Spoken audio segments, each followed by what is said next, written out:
we'd like to take the better ones and continue with them. We'd like to use them to further other student learning. So that's why one of the requests on our part is that the program or the proposal could be accomplished in a period like a semester, so that it could be introduced into other schools and conducted in one nice time interval. So in any event, that's what led to getting this Smarter Planet Challenge going. Now, some of you have participated before, and you will notice that there are some differences, one of which, of course, is we're putting a little more emphasis on having a video. The other is that instead of leaving the choice of topic open, we've picked 4 topics which include big data and cloud and cybersecurity and mobile. These could be considered, if you will, as sort of standalone topics that a student might address. But on the other hand, they are related one to the other, and it's conceivable that there will be something that then actually ties them together. And I think from your own experiences, you can see that these all have to do with handling or obtaining data and using it in some form. And the data, now there's so many different ways of getting it, and where you're going to put it and how you're going to access it.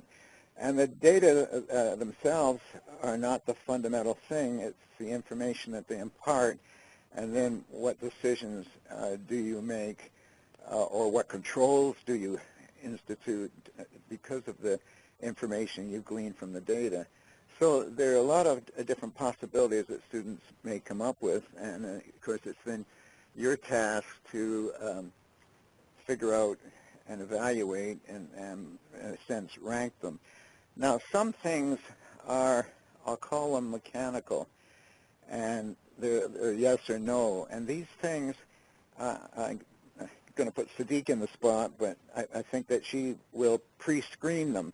So in other words, you won't have to look at those things that are strictly mechanical. And what do I mean by that?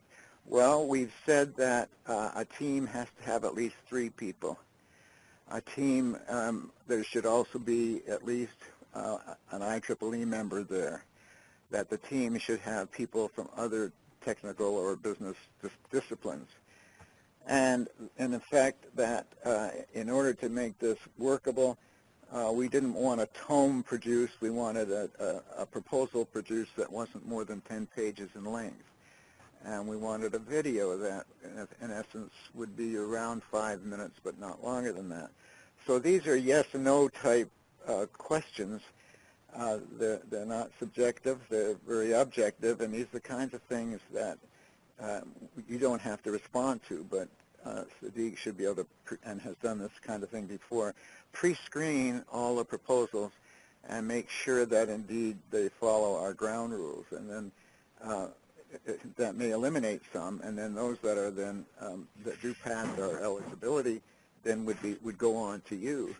And then in terms of evaluating them, as I say, Sadiq will take you through the process, but there's essentially 6 parameters that we're using for the purposes of evaluation. First thing, of course, is that whatever they're proposing, is it really relevant to one or more of those particular 4 IT, I'll call them categories, big data analytics, of cloud, of cybersecurity, of mobile. Is it related to them? Does it, or is it skirt the issue and go off into something else? If it's not relevant, it doesn't fit the requirements of this particular competition as such. Is it feasible? Is there something that would bar it, that would prevent this kind of thing from ever happening? Any particular rules, laws of science or legal things or whatever it is that might prevent it? And in being feasible, whatever the result is likely to end up being, will it really solve the problem? Using sort of IBM-type parlance, we think of things globally. These are global issues. On the other hand, we're asking the students to think of how to attack these global issues by looking at just local things to begin with, and sort of apply their approach or solution locally and take a bite out of the problem. So that, in a sense, is it feasible then? Well, it may be feasible, but it may not be achievable. You know, there may be something that doesn't quite work out. The resources that are required are just too much. The time involved may be too much. Whatever it is it really going to be achievable? Can you do it in what we're shooting for, which is something to be done out of school and in some shorter time period, such as or self-contained time period, I'll call it, which is like a semester. And then we're asking you to look at the proposal itself, and as they will go through, there are many different points that we're making sure that you check in the proposal in terms of how it's prepared, what it contains. Is it a professional job? Not only does it have the material and so on and content that we want, but is it professional, spelling and such things and so on? Have they done a good job that way? And then, of course, this year we're looking at the video. We want to make sure that the video, there's a purpose for it. Does it really improve their argument and proposal of what they're trying to do? And is it a good video? Is it something that you can understand and pick and glean information, as I said? And is it supportive of the proposal itself? And then finally, just as sort of a check, we wanted students to get the experience of these multidisciplinary teams. And so presumably they've got someone on their team from a discipline other than engineering. Well, is this the token person, or is there actually some involvement of that individual or individuals? So have they demonstrated that there has been some participation and some consideration given to these other disciplines? So that's the kind of thing that we're looking for, and we really appreciate your involvement. And as I said, we'd like to have every paper looked at or proposal looked at by more than one person, and that should be doable. So Sadiq, Wendy, unless you want to add something to it, I'll turn it back to you to go over the process. Oh, that was perfect, Arthur. I would just open it up right now for any questions on the philosophy, and then we'll give it back to Sadiq to do the mechanics. But any philosophy questions? Okay, we're cool. This is going to be great. So go ahead, Sadiq. Thanks. Okay. Thank you, Arthur, and thank you, Wendy. And as Arthur said, we really appreciate your support, and thank you again for joining us. If there's any questions, I'm just going to ask if you can hold off to the end, and we definitely can review, because I kind of want to go through it since we are going to tape it for those not on the call. Let me just apologize in advance. There are a couple of pieces that are not accurate that I will show on the screen, but once you get your final, when you're actually doing your review, you will see it will be updated properly. Some things did not tape. I'm just going to ask also, if you're not speaking, if you can just put your phone on mute since it is being taped. We don't want to pick up any background information. Okay. So as Arthur mentioned, there are a number of pieces to the review process.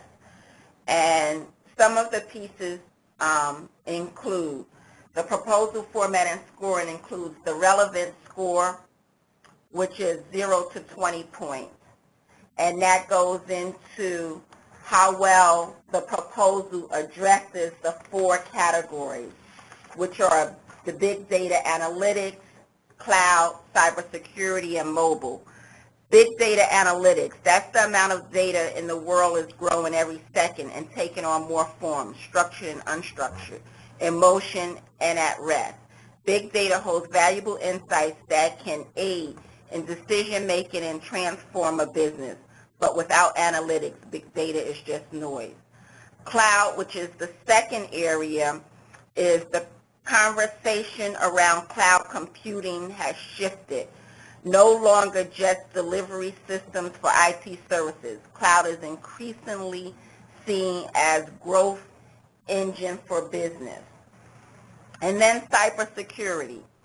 IT systems must now supply enormous amounts of data to users around the globe who access it from both their organizational and personal handheld devices. This evolution in business brings the challenge of securing systems and data in multi-perimeter world.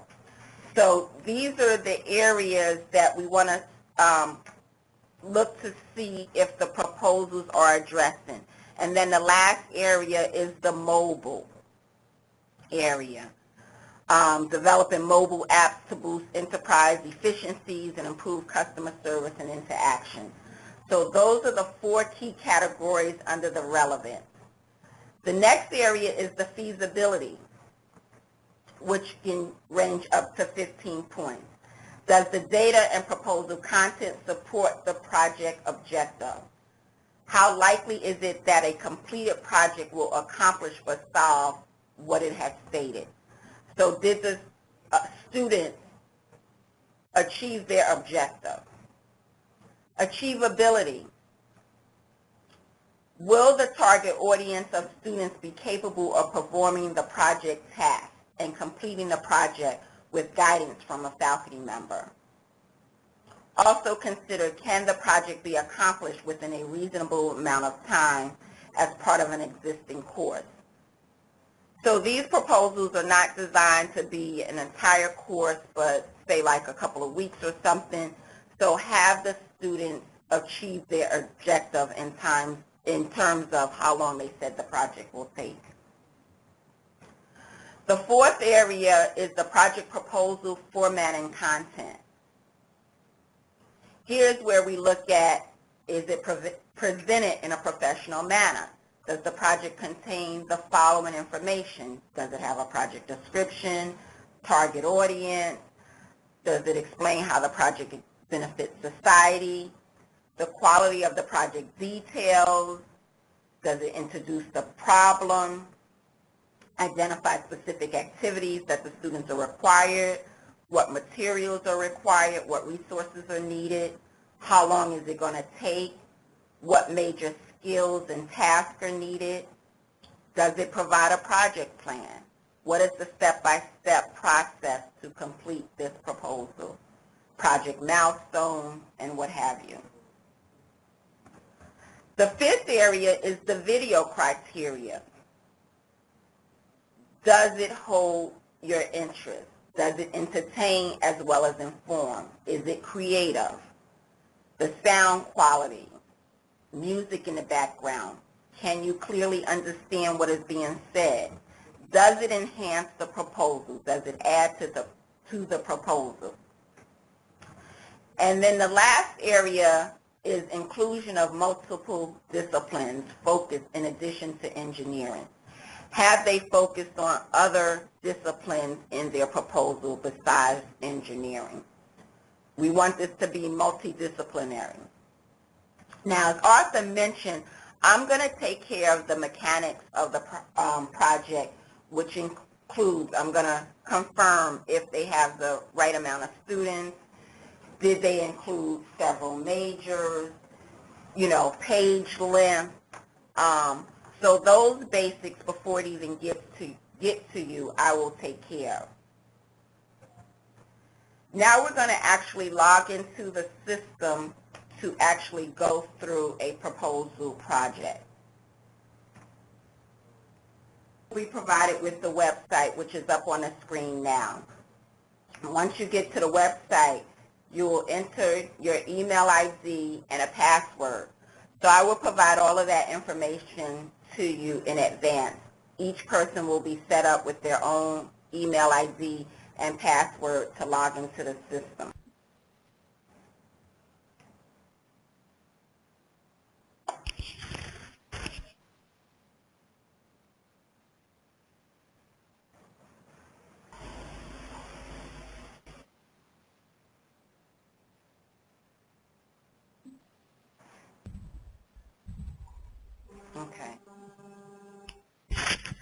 So in this particular instance, I've logged in as Bert, and it shows that Bert has been assigned to review 3 applications.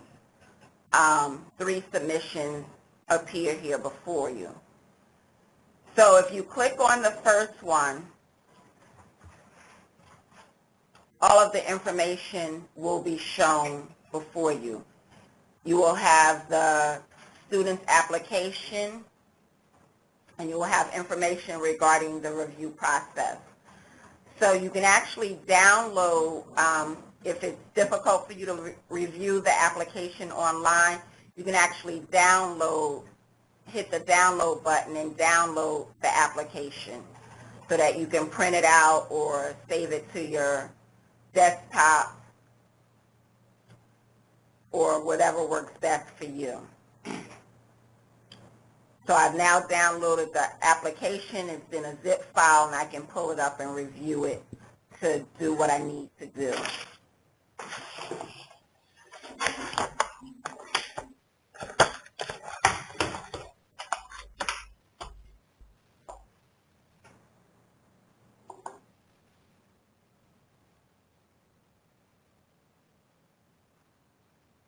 I'm trying to exit back out so I can go back to my main screen. Let's see. Okay. All right.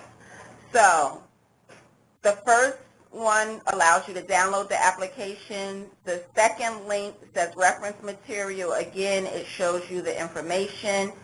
Now we're actually ready to review this application. I've downloaded it. I have it in my files or on my desktop. So here's where my ranking begins. I'm going to click to complete the ranking of the application. So my instructions here says that my maximum score equals 100. As you go down and record each score, there is a progress bar. The progress bar will increase as you change your score. So as indicated previously, the basic requirements, the team of 3 to 5 students, I will complete this information here. So before it even gets to you, I will complete that portion and save it.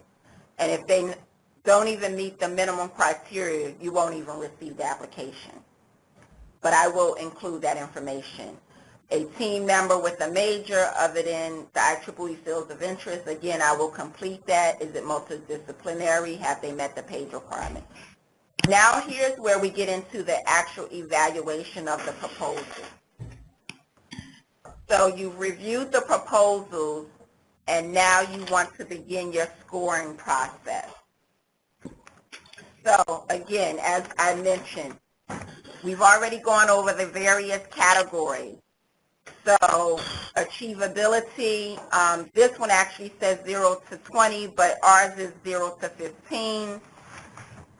The feasibility is also 0 to 15, so you would just put in the appropriate number based on how you feel that the students have completed the proposal. So if it's, you feel that it's 8 out of 20.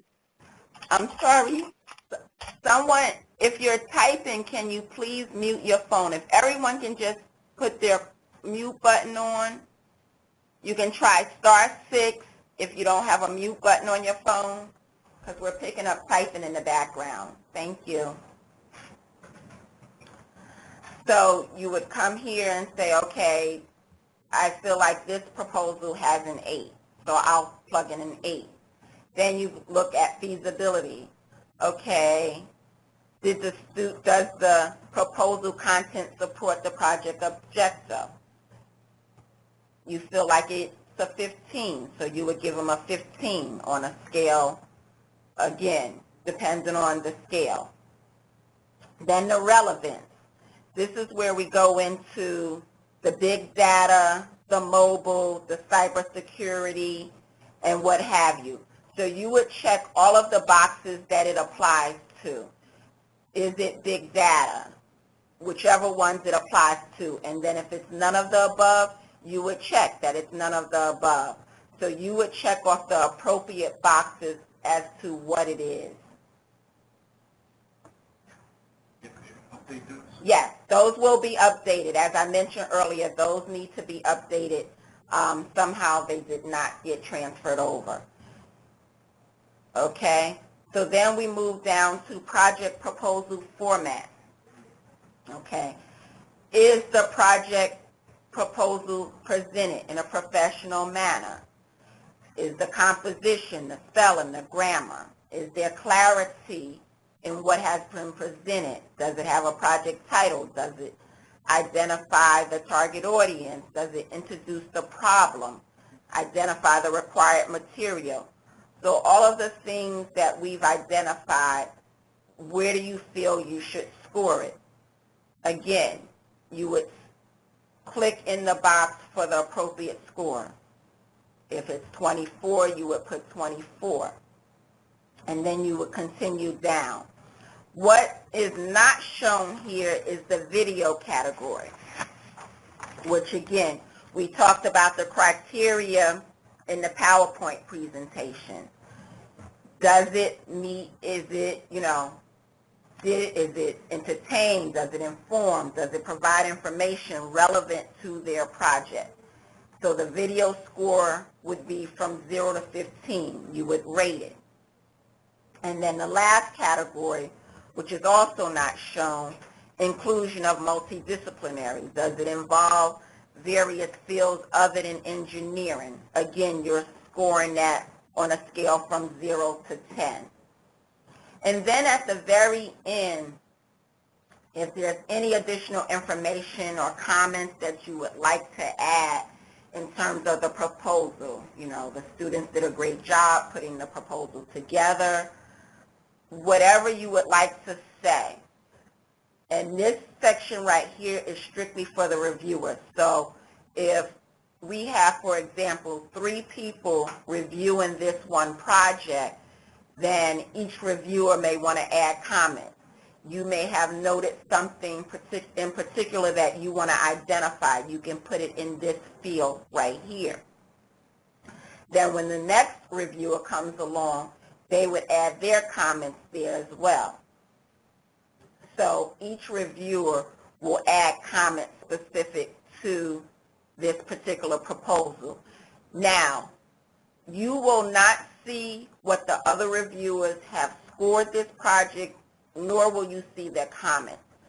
When we do the combination of the scores, it's going to take into account all of the scores and average them, and then it will provide me, it will show me all of the feedback.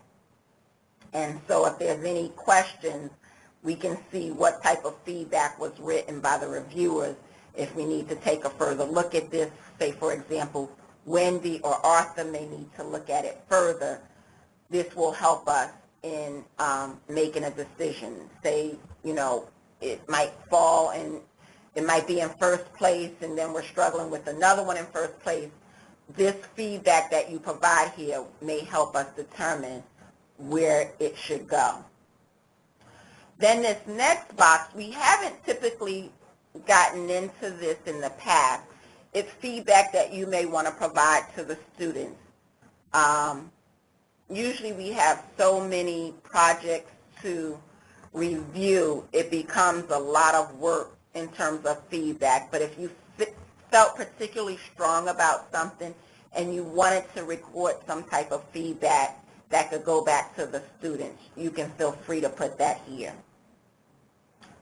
So once you type in your information here, and you type in your information here, you would put all of this information in, and if you're not finished, you would continue, you would hit save and continue editing. You need to hit save and continue editing twice and then save and exit in order for the score to actually record. So it's very important that you hit your save and continue editing and then save and exit for the score to actually be recorded. And it's all right here. Note, you will click Save and Continue twice for the score to be updated. And then when you are done with your review completely, you hit Save and Exit. So it pretty much guides you through it. You'll have your PowerPoint presentation to help you in case you forget something.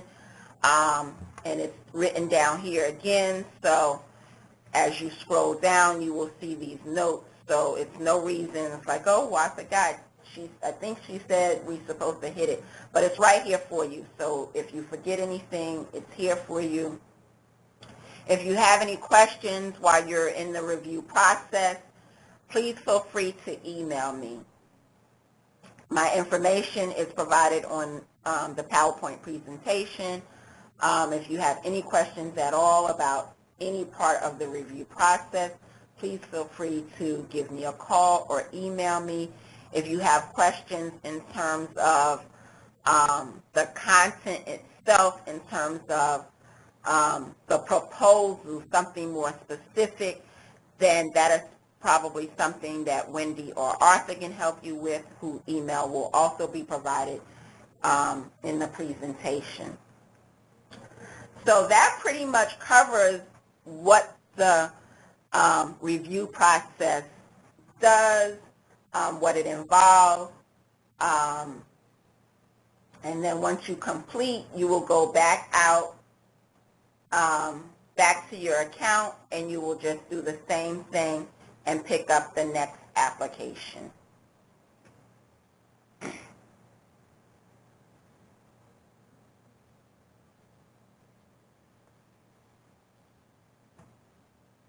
Just waiting for it to go back, okay? So once you're done, you would just simply click on your next proposal to review, and you would go through the same process again, download the application or save it to your desktop, click on the ranking round review, start your review process, and it begins all over. And then once you are completely done with all of your applications, I will be notified, so it's nothing else that you need to do on your end in terms of letting me know.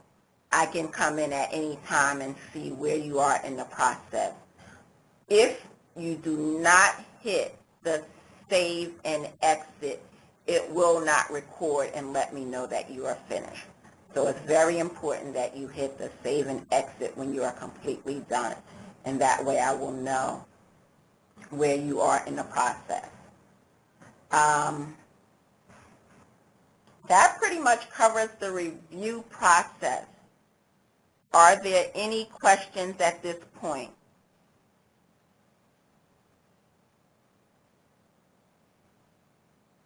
Hi, this is William, I guess. I have a quick question about the project presentation.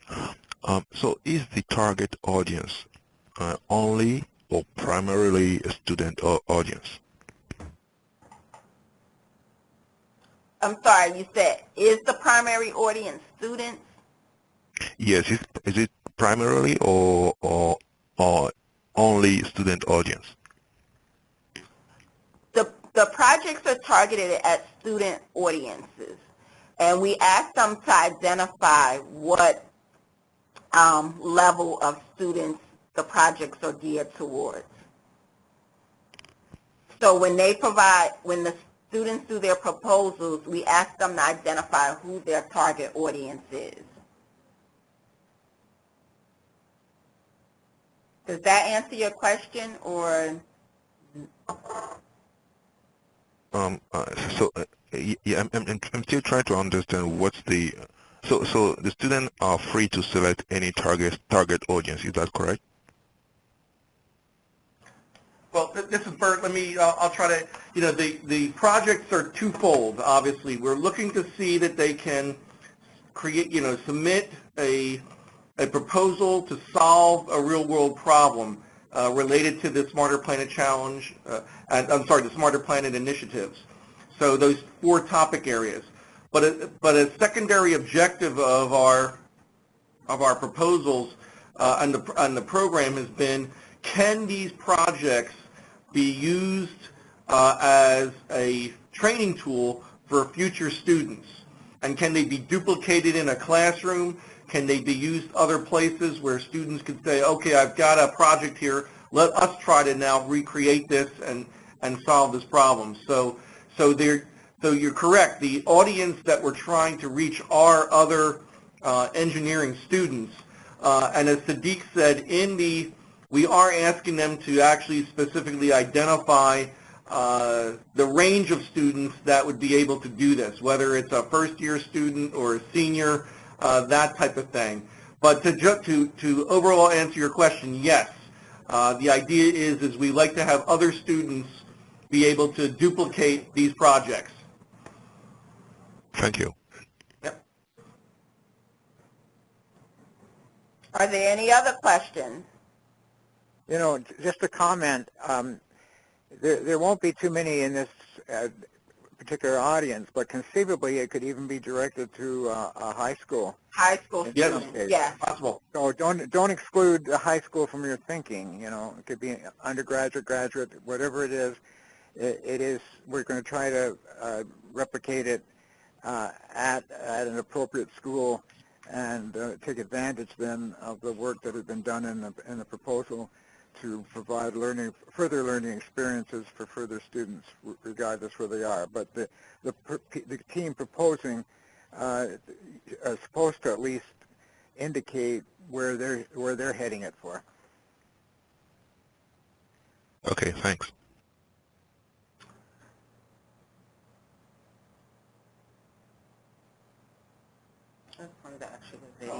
Let me, I was actually trying to open up, let me open up the one that I just previously downloaded so you can get an idea of what some of the applications look like. Okay. So here's an example of one of the proposals. So this particular project is entitled Biodigester. So here the students provide project description. They give information on how does this project benefit society, the student learning intent, what technical engineering and business principles are involved. And here they say target student audience. So in this particular case, all students will be able to download.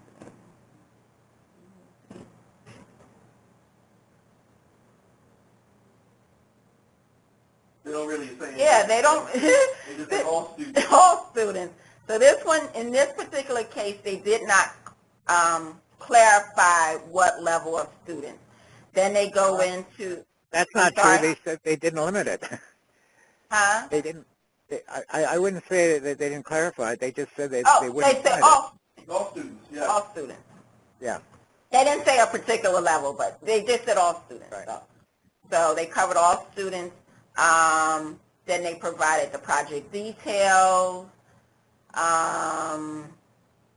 what specific activities that are required for the students to perform, what materials and resources are needed. So they mentioned what's needed, the time frame, the approximate number of hours, the major skills students need in order to complete this project,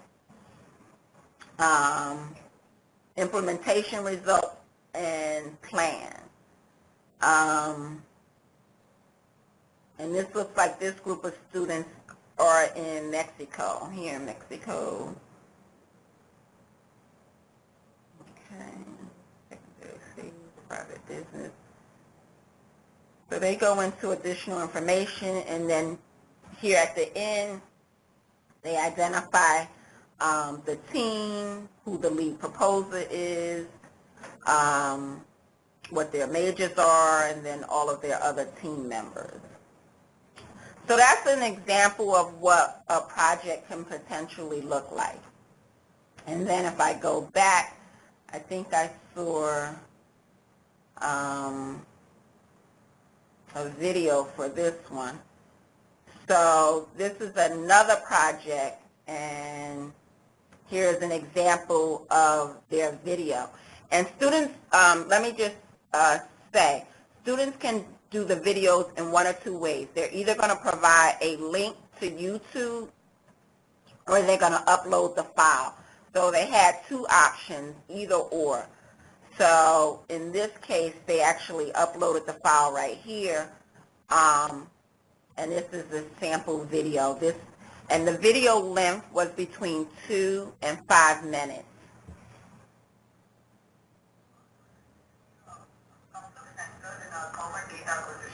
So this is a sample video showing right here. So let's get on directly to what we are going to do.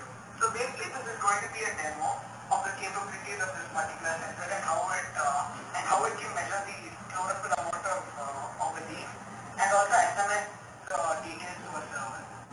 So yeah, right now this is the sensor. As you can see, it has the LEDs and all the photo electronics that is built to it. And this is the processing circuitry and the SMS board does the main interfacing.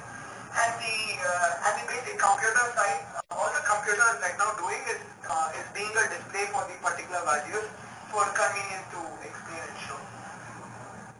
So right now, let's start the demo. So right now. Okay. So that's just a sample of one of the videos.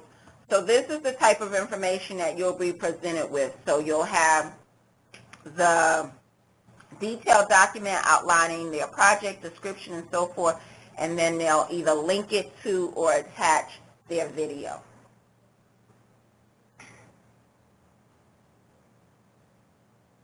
Okay. Are there any other questions?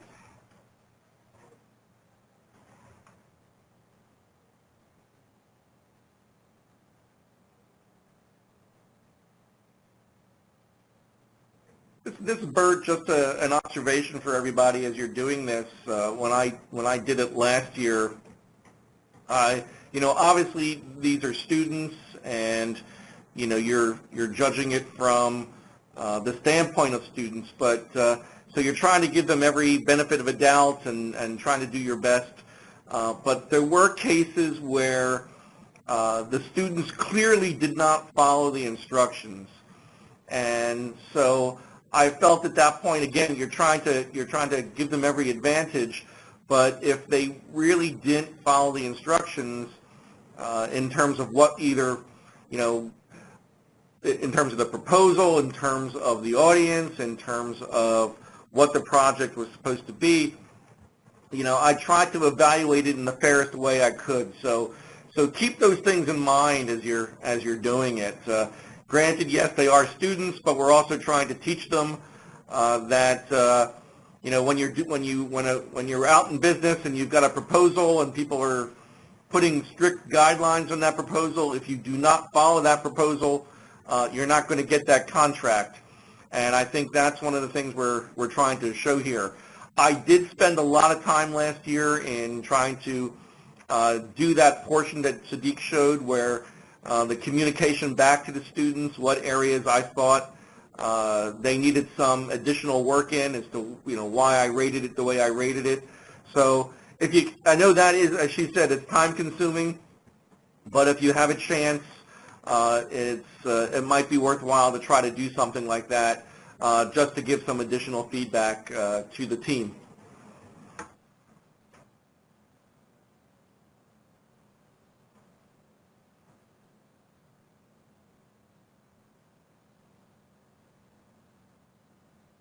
Okay. If there are no other questions, hopefully this was helpful.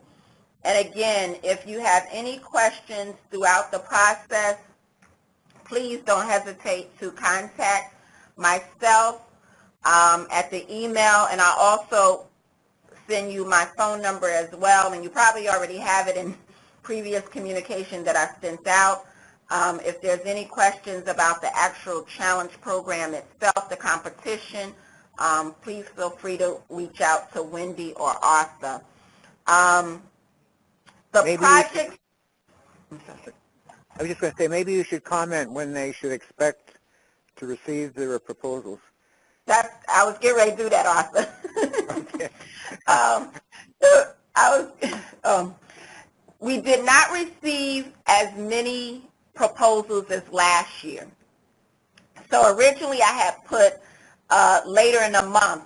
I'm hoping to get proposals to you by early next week. So with that said, each person, each reviewer can expect about roughly 4 or so proposals. But yes, we did not get as many, and I think it's because the criteria is a little bit more stringent this year, and it required the students to do a little bit more, so we did not get as many as we have in the past 2 years. But that is fine as long as the quality is good. So by early next week, you can expect to receive your information regarding your review proposals. Our deadline, and I communicated that previously, to have them back, I want to say is mid-November, 3rd week in November, something like that. But you'll get those exact dates again. So if there are no other questions, we want to thank everyone for their time. We appreciate your support. And that concludes this session.